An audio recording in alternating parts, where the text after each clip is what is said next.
Power engineering is the operation or safe operation of boiler pressure vessels and anything that actually contains stored energy.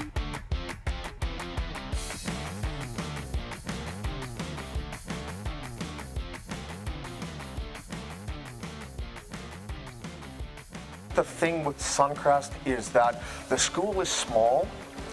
We have a lot of one-on-one with the students. It's a really good environment for, I'll say, safe learning.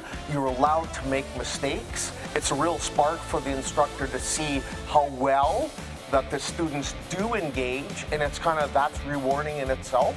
I think the program's great. My favorite part of this course is going into the actual plant and doing hands-on stuff and just actually doing what I'm going to be doing out in the field. When we kind of walk them through the basics of things, what's a boiler, what's a control system, etc., they do really find it intriguing. It's a really fun course. It's one of those things that by just the name it makes it sound really scary. A lot of this stuff is truly interesting.